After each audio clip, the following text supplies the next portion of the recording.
The clouds hung low over the Pacific Ocean as John Carter adjusted his flight helmet. His F-35 cut through the morning air with ease. 20 years as a Navy pilot had taught him to trust his instincts, and right now, something felt off. Base. This is Eagle 1. Nothing unusual in Sector 7. Moving to Sector 8. Copy that, Eagle 1, came the response through his headset.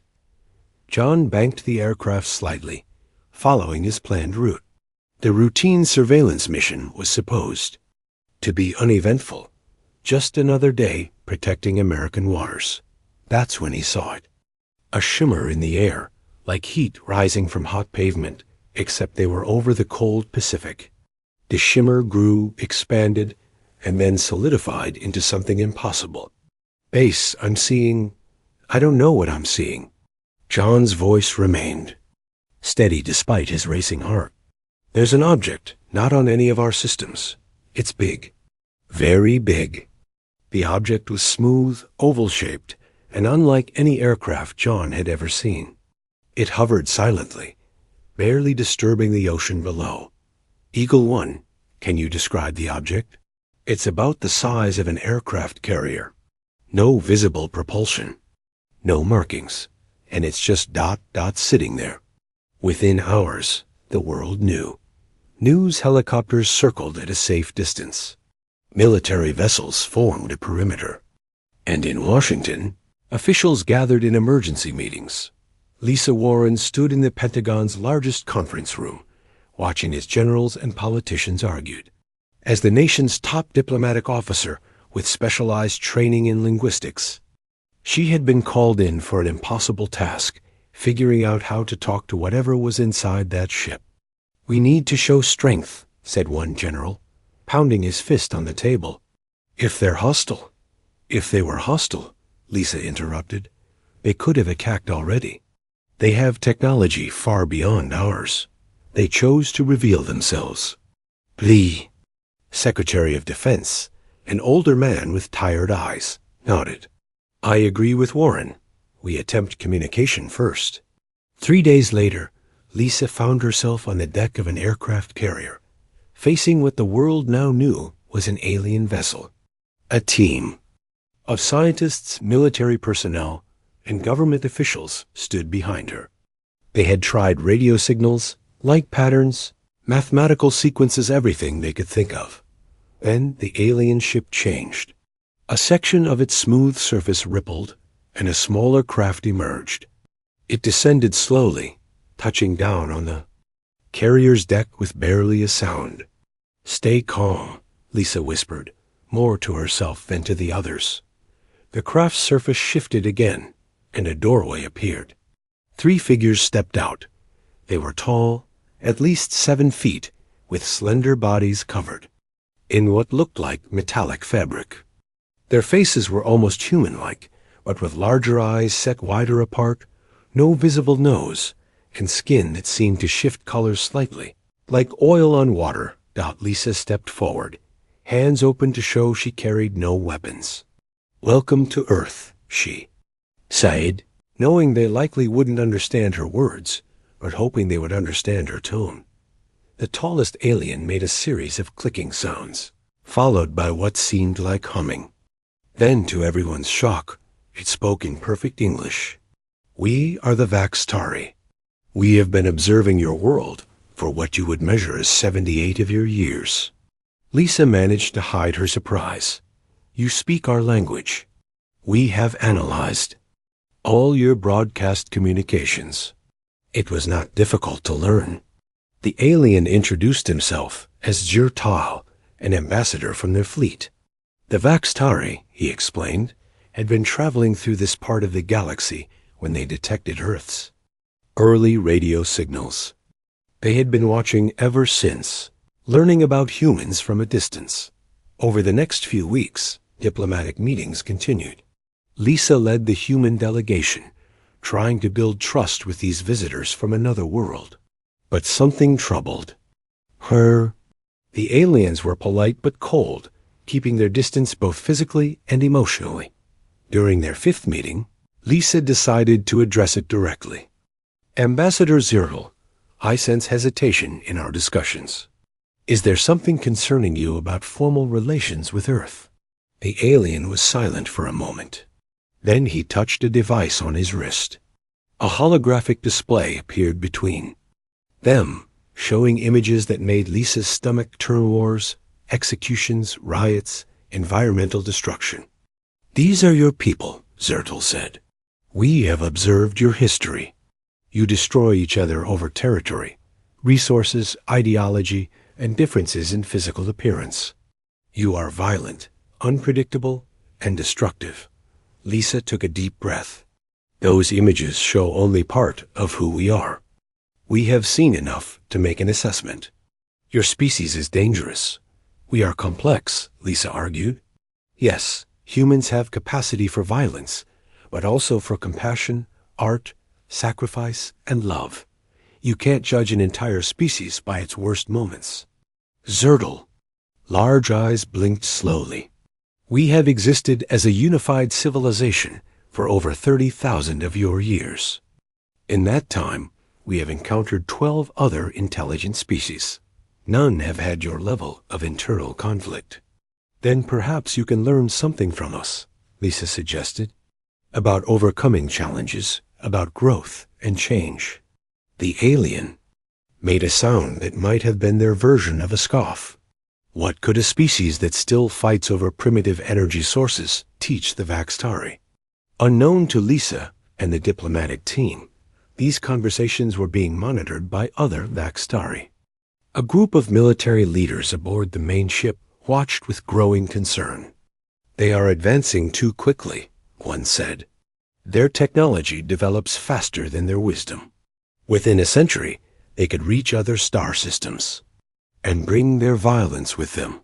Another added. The highest-ranking officer, Commander Pelver, made a decision. We must contain the threat. Prepare for a limited demonstration of force. Target their major military installations only. No civilian centers. Is that necessary? Asked a younger officer.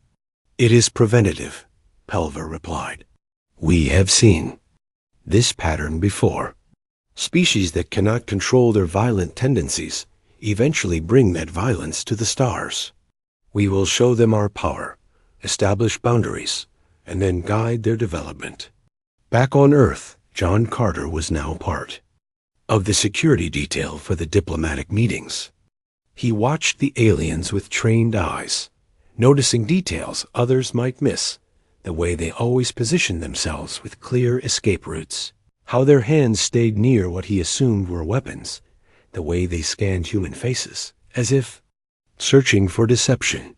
They don't trust us, he told Lisa after one meeting. Would you trust a species with our history? She asked.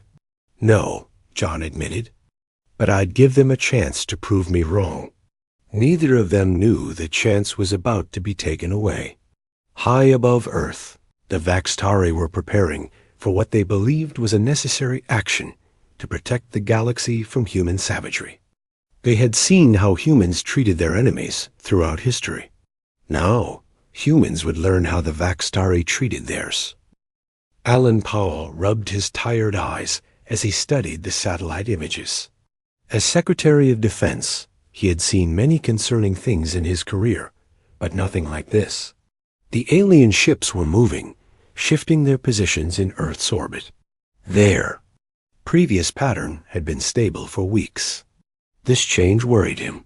What do you make of it? He asked the intelligence officer beside him. It looks like they're positioning themselves over our major military bases, sir. The pattern is too precise to be random. Alan reached for the secure phone on his desk.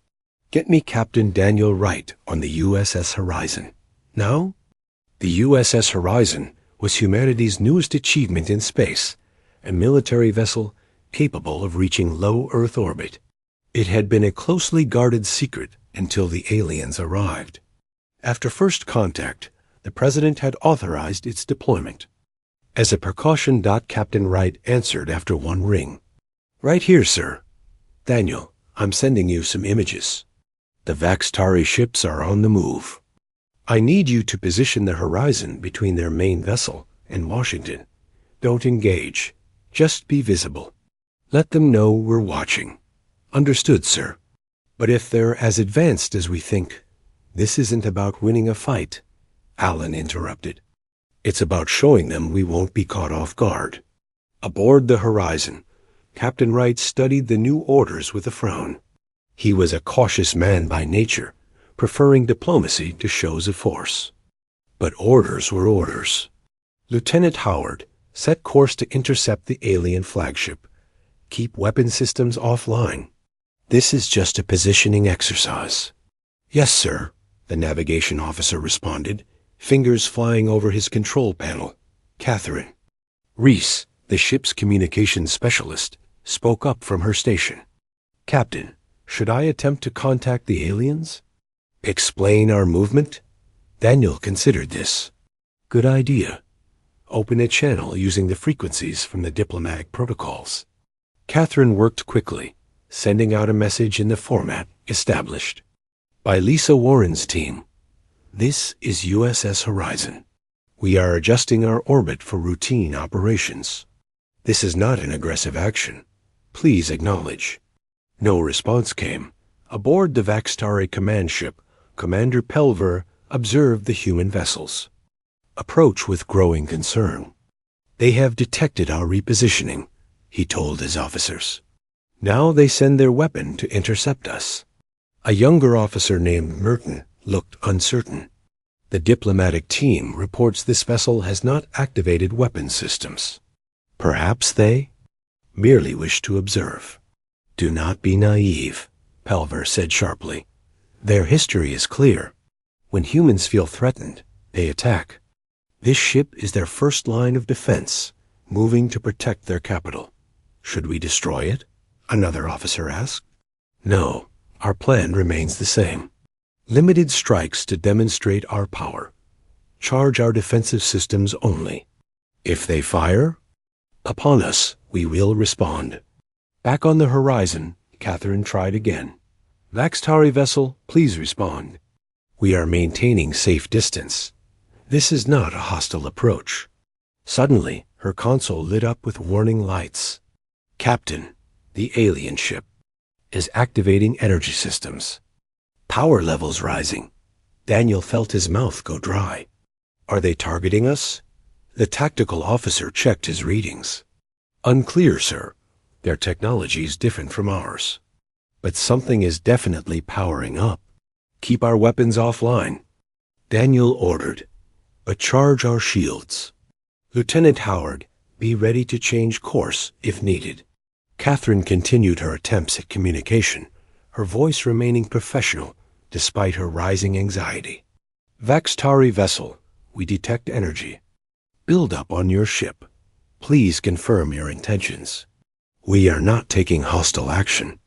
In the tense silence that followed, a junior officer on the tactical station whispered to his colleague, If they fire, can our shields even stop their weapons?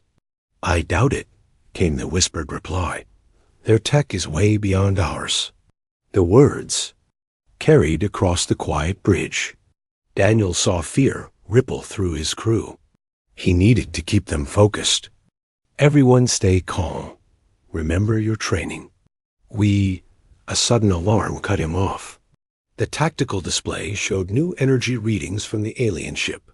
Sir, they're firing, shouted the tactical officer. Evasive maneuvers. Daniel ordered. Immediately the Horizon veered sharply, but not fast enough. Something hit them, not a conventional weapon, but a pulse of energy that rocked the ship violently. Warning lights flashed across every console. Damage report. Daniel called out, steadying himself against his command chair. Propulsion systems. Damaged, sir. We're losing orbit stability. Daniel made a split-second decision. Return fire. Target their weapon systems only. Minimal force. The Horizon fired, its advanced missiles streaking toward the alien vessel. On the Vaxtari ship, Merton shouted in alarm. Incoming projectiles. They are returning fire. As expected, Pelver said grimly. Intercept them. The alien defenses. destroyed most of the missiles, but 2 got through, striking the ship's outer hull. The impact was minor against their advanced shielding, but it damaged a key stabilizer. "We are hit," an officer reported. "Minor damage to Sector 4. Orbit. Stabilizer offline." Pelvera's eyes narrowed. "They are more capable than expected. Prepare full defensive measures." On the horizon, Catherine desperately tried to re-establish communication. "Vaxtari vessel, cease fire." "This is a misunderstanding. We responded only after being fired upon." No response came. Instead, the alien ship fired again, this time with greater intensity. The horizon shuddered under the impact. "Critical damage to multiple systems," the tactical officer reported. "We can't take another hit like that." Daniel knew he had no choice. "Target their main weapons array. Fire everything we've got." The horizon launched its full arsenal. This time, the barrage overwhelmed the alien defenses. Several hits struck critical systems on the Vaxtari vessel. Aboard the alien ship, chaos erupted as consoles exploded and warning signals blared. "Weapon systems offline," an officer shouted. "Primary stabilizers failing." Merton looked to Pelver. In horror, "Commander, we're losing control of the ship. We're being pulled into the planet's atmosphere." Pelver gave rapid orders to evacuate critical personnel to their other vessels. "Send the distress signal to the fleet. The humans have proven our assessment correct." On the horizon, the crew watched in horror as the damaged alien ship began to fall toward Earth. "Their orbit is decaying," Catherine reported. "They're going to crash." "Where?" Daniel asked urgently. The navigation officer calculated quickly. "Current trajectory, somewhere in the Australian outback. Mostly uninhabited area." Daniel closed his eyes briefly. This was not what he had wanted. "Send word to ground forces in Australia. Tell them to prepare for search and rescue operations." "Search and rescue, sir?" the tactical officer asked in confusion. "These aliens just attacked us." Daniel turned to face his bridge crew. "They're still sentient beings. And this whole thing might have been a misunderstanding. We will render aid if possible." As the damaged alien ship disappeared into Earth's atmosphere, diplomatic relations between humans and the Vaxtari collapsed. Each side blamed the other for the escalation. And in orbit above Earth, the remaining alien vessels began to move with clear purpose. The conflict had only just begun. The Australian outback shimmered under the hot sun. Lieutenant Eric Summers wiped sweat from his forehead as he led his team toward the crashed alien ship. Smoke still rose from the wreckage, visible for miles across the flat, red landscape. "Keep alert," Eric told his squad of 12 soldiers. "We don't know if they're hostile or just scared." Alongside the military team walked Dr. Olivia Mason, a xenobiologist who had been studying the limited data on the Vaxtari since first contact. Her expertise would be crucial if they found survivors. "Remember," Olivia said, adjusting her medical pack, "their biology is different from ours. They breathe our air, but might react differently to temperature and injuries." The radio on Eric's belt crackled. "Lieutenant Summers, this is command. What's your status?" "We're approaching the crash site now, sir." "No movement visible yet. Your orders are to secure any technology and gather intelligence. Survivors are secondary priority." Eric frowned at this. "Sir, with respect, there might be injured aliens who need help." A pause on the radio. "The Vaxtari just attacked our ship and were positioning to strike our military bases. Intelligence is the priority. Command out." Eric exchanged a look with Olivia. She shook her head slightly. "We're not leaving anyone to die," she said quietly. "Agreed," Eric replied. "But let's be careful. They might not appreciate our help." As they reached the edge of the crash site, the team spread out in a defensive formation. The alien ship had carved a half-mile trench into the earth before coming to rest. Parts of its hull still glowed with heat. "Look there," said Sergeant Frank Miller, pointing to an opening in the ship's side. "Looks like an emergency exit." Eric approached cautiously, weapon lowered but ready. Inside the darkened hull, he heard sounds, mechanical noises, and something like voices. "Hello?" He called out. "We're here to help. Is anyone hurt?" Silence fell, then a voice responded in accented English. "Humans, you have destroyed our ship. Have you come to finish us?" "No," Eric said firmly. "We've come to offer medical assistance. We have a doctor with us." More silence. Then a figure appeared in the opening of Axtari. It's normally iridescent. Skin now dull gray, with what might have been dust or perhaps an injury response. The alien was leaning against the wall, clearly struggling to stay upright. "We have wounded," the alien said. "5 of our crew survived. 7 did not." Eric turned and waved Olivia forward. "We'll help your wounded. You have my word." The alien studied him with large, unervingly intelligent eyes. "Why would you help those you just fought?" "Because the fighting is over, at least here," Eric replied. "And we don't leave injured people to suffer, even if they're our enemies." The alien seemed confused by this, but stepped aside. Inside, they found a scene of destruction. Equipment lay scattered and broken. Emergency lighting cast everything in a blue glow. 4 more Vaxtari were visible to unconscious, 2 trying to help their comrades. Olivia moved immediately to the most severely injured alien, opening her medical kit. "I need to assess their condition." "Can you communicate with them?" "Ask permission?" The alien who had met them at the entrance nodded. "I am Merton, navigation officer. I will translate your intentions." Eric realized this alien must have been on the bridge during the space battle. As Olivia began her work, Eric ordered his team to secure the perimeter and look for any other survivors. Sergeant Miller set up a communication relay. "We need to get more medical supplies here fast." "Yes, sir," Miller replied, though he looked uncomfortable around the aliens. Merton watched the humans work with obvious confusion. When one of the injured aliens began convulsing, Olivia worked frantically to stabilize them. "This one is dying," Merton stated flatly. "In our culture, we would let a defeated warrior pass with dignity rather than prolong suffering." "Well, that's not how we do things," Olivia said without looking up from her patient. "Hand me that scanner." Hours passed as the rescue operation continued. More human personnel arrived with supplies. A makeshift medical area was established near the ship. Eric noticed Merton, watching as human soldiers carefully recovered the bodies of dead Vaxtari, wrapping them respectfully in clean coverings.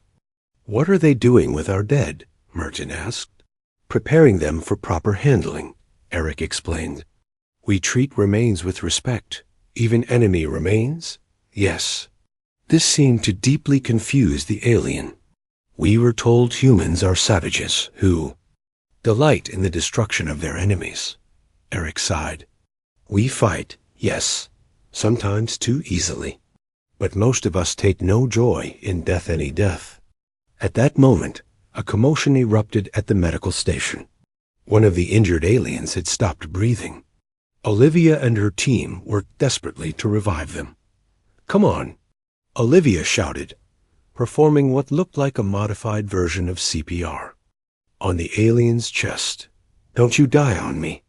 After tense minutes, the alien began to breathe again. Olivia sat back on her heels, exhausted but smiling. "Got you back," she said softly to her patient. Merton had watched the entire scene. "Your doctor fought death as if it were her greatest enemy, even for one she does not know." "That's her job," Eric said. "But it's also who she is." The alien was silent for a long time. "We have misjudged something about your species." Before Eric could respond, his radio crackled again. "Lieutenant Summers, be advised. we're detecting multiple orbital strikes from the remaining Vaxtari vessels. Military bases in the Pacific region are under attack. This is now an active conflict. Secure all alien prisoners and technology immediately. Eric's face hardened. Understood, Command. He turned to Merton. Your people are attacking our bases. The alien skin shifted colors slightly, a sign of emotion. They believe they are preventing a greater threat. They do not understand what I am now seeing. And what's that? Eric asked. That humans show honor even to fallen enemies. This is ... unexpected. Later that evening, as the wounded aliens were stabilized for transport, Olivia joined Eric at the perimeter. How are they? He asked. All 5 will survive, she said. Their biology is fascinating. They heal differently than US, but they do heal. Good work, Doctor. Olivia looked back at the medical tents.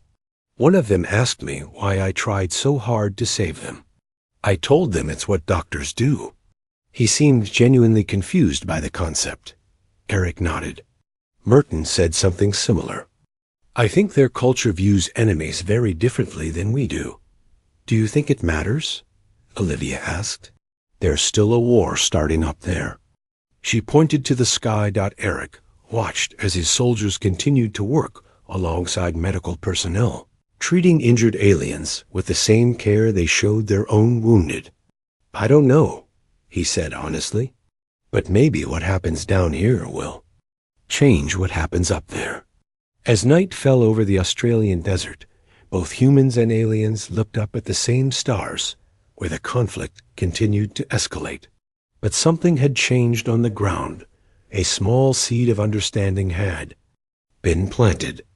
The aliens had seen humans grieve for their dead and fight to save their lives, actions that contradicted everything they had believed about human savagery. Merton stood apart from the others, watching. For the first time, he wondered if the Vaxtari assessment of humanity might be fundamentally flawed. 1 week after the crash, the conflict between humans and the Vaxtari had reached a stalemate. The aliens had struck military bases across the Pacific, but Earth's combined forces had managed to disable 2 more of their ships. Now both sides watched each other warily, neither willing to escalate further, neither ready to back down. Major William Foster stood at the window of the United Nations Emergency Headquarters in Wellington, New Zealand. As a career military officer with 30 years of service, he had seen many conflicts, but nothing like this, a war with beings from another world. The Security Council is ready for you, Major, said an aide. William nodded and straightened his uniform. Inside the meeting room, representatives from 12 nations sat around a large table. Screens on the wall showed the faces of other world leaders joining remotely. Major Foster, the UN Secretary-General, began. You requested this emergency session. We're listening. William cleared his throat. Thank you, Madam Secretary. I've spent the past 3 days debriefing Lieutenant Summers and his team about their encounter with the Vaxtari survivors in Australia. What they reported has given me an idea that might help end this conflict. He pressed a button, and images appeared on the main screen, pictures of human medical personnel treating injured aliens, of soldiers carefully handling alien remains. The Vaxtari prisoner named Merton has been surprisingly cooperative. He told us something important. Their species has never encountered anyone who shows respect to enemies. In their culture, defeated opponents are simply ... disposed of. A French representative leaned forward. What exactly are you suggesting, Major? A ceremony, William said simply. A joint memorial service for all who have died in this conflict, both human and Vaxtari. Silence fell over the room. Then voices erupted. Honor the aliens who attacked us? This is outrageous. They would see it as weakness. The Secretary-General raised her hand for silence. Let the Major finish. William continued, calmly. Merton believes this could change how his people see us. Right now, they think we're dangerous savages who need to be controlled or eliminated. But what if we show them something they've never seen before? Enemies who mourn together. Ambassador Rebecca Davis, who had taken over diplomatic efforts after Lisa Warren was injured in an attack, spoke up. I support Major Foster's proposal. The Vaxtari have been observing our violent history for decades. Now let's show them something else about humanity, our capacity for compassion and reconciliation. The debate lasted hours. Many opposed the idea, arguing it would be seen as weakness or disrespect to fallen human soldiers. Others thought it worth trying as a path to peace. Eventually, the Secretary General called for a vote. A proposal passes, she announced. Ambassador Davis, work with Major Foster to arrange this ceremony. Let's pray it makes a difference. 3 days later, a neutral site was prepared in a meadow outside Wellington. Simple stone markers had been placed in the ground, one for each. Life lost in the conflict, human and alien alike. The markers formed 2 circles that overlapped in the middle, symbolizing the connection between the species even in death. Human representatives from around the world gathered, many in military uniform, others in the traditional mourning clothes of their cultures. News cameras broadcast the event globally. The Vaxtari had agreed to send a small delegation, including Merton and 2 other survivors from the crashed ship, now recovered enough to walk.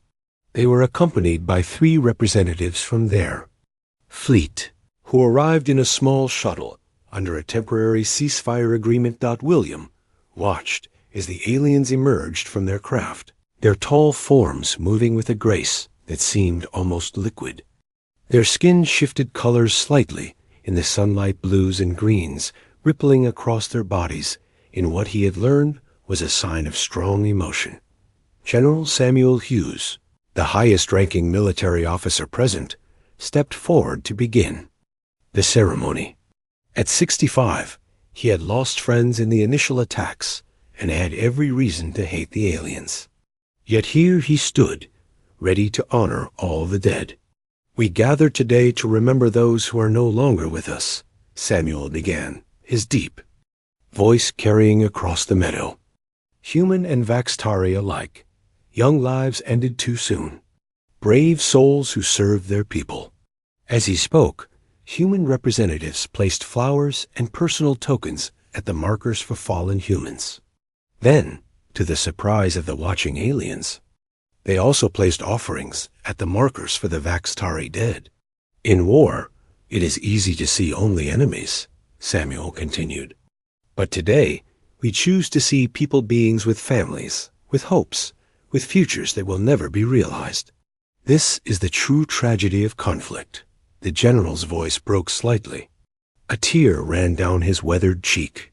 My own son served on the USS Horizon.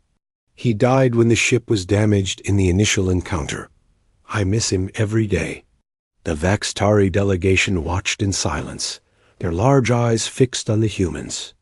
They seemed especially interested in the tears that many humans shed openly.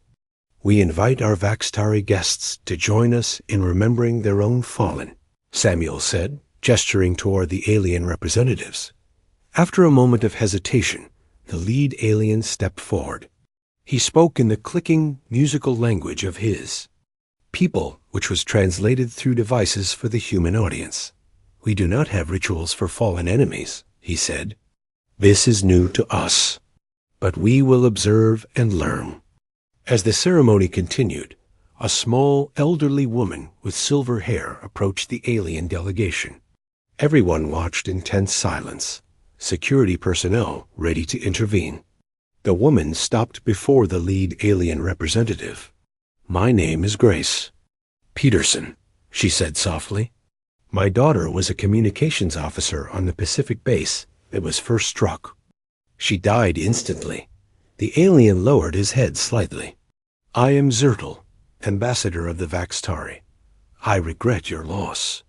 Grace reached into her pocket and pulled out a small, worn photograph. This was hers, a picture of our family home. She carried it for luck. She held it out to the alien. I want you to have it. Zertal looked confused. You give me a treasured possession? I represent those who took your daughter's life. Yes, Grace said simply, because that's what humans do. We remember, we forgive, we try to heal. A tear slipped down her cheek, even when it hurts. After a long moment, the alien reached out and carefully took the photograph with long, slender fingers. His skin shifted to a deep blue color that no human had seen before. I will keep this, he said, his voice different somehow. And I will remember. The cameras captured the moment, an elderly human mother sharing her grief with an alien whose people had killed her daughter. The image would soon spread across the globe, and unknown to the humans. Throughout the Vaxtari fleet, as well as the ceremony concluded, William Foster stood beside Rebecca Davis, watching the interaction between humans and aliens. Do you think it's working? He asked quietly. Rebecca studied the Vaxtari delegation. Look at their skin colors. Our xenobiologists say those deep blues indicate profound emotional response. They're affected by this, whether they understand it or not. Later, as the alien delegation prepared to return to their ship, Zertal approached William and Rebecca. Your people confuse us, the alien admitted.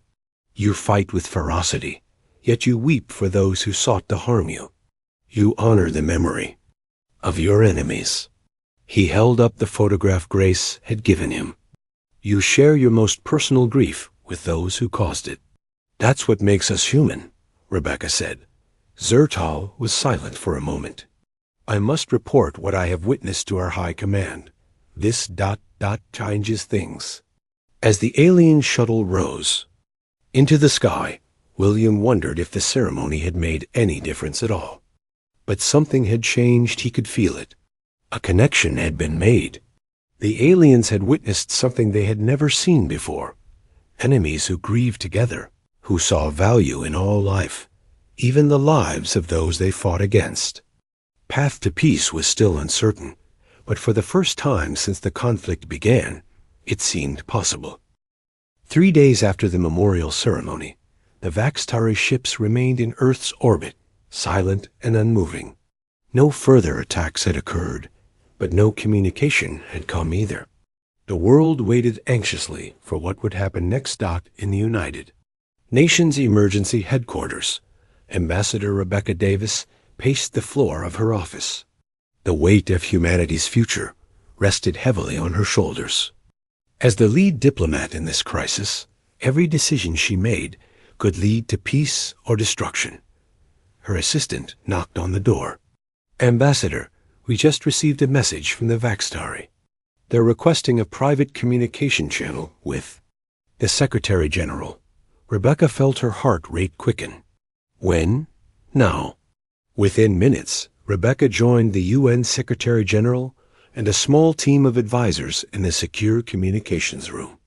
On the large screen before them appeared the face of Zertal, the Vaxtari ambassador who had attended the memorial ceremony. Greetings, representatives of Earth, the alien began. I speak now with the authority of our High Command. We request a meeting not through these screens, but in person. The Secretary General leaned forward. We would welcome such a meeting, Ambassador Zertal. What do you propose? I wish to speak with your world leaders. There is much to discuss. 2 hours later, in a heavily secured conference room, Zertal sat across from the most powerful humans on Earth.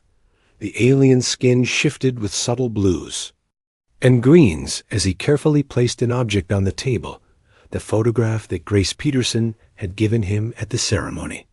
For 30,000 years, Zertal began, the Vaxtari have explored the stars. We have encountered 12 other intelligent species. In each case, we found beings who, like us, treated enemies as things to be defeated, destroyed, or subjugated. He touched the photograph gently. Then we found Earth.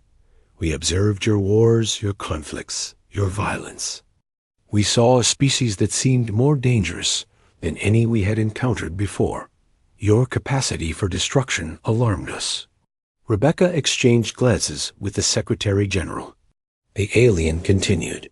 What we failed to observe, until recently, was your capacity for something else. Zhirtal's skin rippled with emotion. Your doctor fought to save the lives of those who had just attacked her people. Your soldiers treated our dead with dignity. Your elders shared their most precious memories with those who caused their greatest pain. The room was silent as the alien stood, towering over the seated humans. We thought your capacity for violence made you savages, he said. Now we understand that your capacity for compassion makes you something we have never encountered before. The Secretary General spoke carefully. What does this mean for our current conflict? It means we were wrong, Zhirtal said simply. The High Command has ordered all offensive operations to cease. We request a formal ceasefire while we re-evaluate our understanding of humanity. Relief swept through the room, but Rebecca remained cautious. And the future? Will the Vaxtari continue to see us as a threat? That depends on what we learn from each other going forward, the alien replied. We propose an exchange of knowledge and culture. We have much to teach you about the universe. Perhaps you have something to teach us about compassion. News of the ceasefire spread quickly across the globe. After weeks of tension and fear, people celebrated in streets worldwide. But for those who had worked closely with the Vaxtari, the work was just beginning. Paul Harrison, a historian and philosopher, was asked to lead the cultural exchange program. At 52, he had spent his life studying how different human societies interacted. Now he faced the challenge of building bridges between different worlds. In his first meeting with Zhirtal and other Vaxtari representatives, Paul asked the question that had been on his mind since the ceasefire. Why did our grieving for our enemies affect you so deeply? Surely you've seen humans mourn before in your observations. Zhirtal's skin shifted to a thoughtful purple hue. We had observed human grief, yes, but always for your own kind, never for those you considered enemies. In our 30,000 years of existence, we have never developed a cultural practice of honoring fallen opponents. To us, an enemy defeated is simply ... gone. Yet you were moved by our ceremony, Paul noted. More than moved, the alien admitted. We were transformed. When the elder human gave me her daughter's image, a daughter who died because of our attack, it created what our scientists are calling a conceptual fracture in our understanding. Paul smiled slightly. We might call that an epiphany. Over the following months, the cultural exchange deepened. Vaxtari scientists shared knowledge about space travel and medicine, while humans taught them about art, music, and the complex emotions that drove human compassion. Merton, the navigation officer who had survived the crash in Australia, became a key figure in these exchanges. Having spent time as a patient under human care, he understood both worlds better than most. Your greatest strength, he told Paul during one discussion, is not your technology or your military might. It is your ability to see value in all sentient life, even those you oppose. 1 year after first contact, a permanent memorial station was established in Earth orbit. Designed together by human and Vaxtari architects, it served as both a tribute to those lost in the brief war and a center for ongoing cooperation. At the dedication ceremony, Zhirtal and Rebecca Davis stood side by side, looking through a large viewport at Earth below. The blue planet rose slowly over the lunar horizon, a beautiful sight that now had meaning for both species. Before we came here, Zhirtal said quietly, we believed advanced technology was the measure of civilization. Now we understand that true advancement lies in how a species treats its enemies. Rebecca nodded. Humanity has a long history of war. We're far from perfect. But we've learned that lasting peace comes not from defeating your enemies, but from finding ways to stop seeing them as enemies at all. a lesson the Vaxtari are still learning. The alien acknowledged Dot. As the ceremony concluded, Lieutenant Eric Summers, now promoted to captain, approached Dr. Olivia Mason. They had both been invited as honored guests for their role in saving the crashed Vaxtari crew. "Did you ever imagine this outcome when we were trudging through the Australian desert?" Eric asked. Olivia smiled. "Never. I was just trying to save lives." "And that changed everything," Eric replied, watching as human and alien representatives mingled together. "They called us savages until they saw us grieve for our enemies." "Maybe that's the real marker of civilization," Olivia said thoughtfully. "Not how advanced your weapons are, but whether you can see the value in those who oppose you." As Earth turned slowly below them, both species looked toward a future neither had imagined possible, one built not on conquest or fear, but on the shared recognition of the worth of all sentient life. The memorial station became a symbol of this new understanding, a permanent reminder that compassion could bridge even the vast distances between the stars. The Vaxtari had come looking for savages. Instead, they found teachers. And humanity, in facing its first contact with alien life, had shown not its worst instincts, but its best.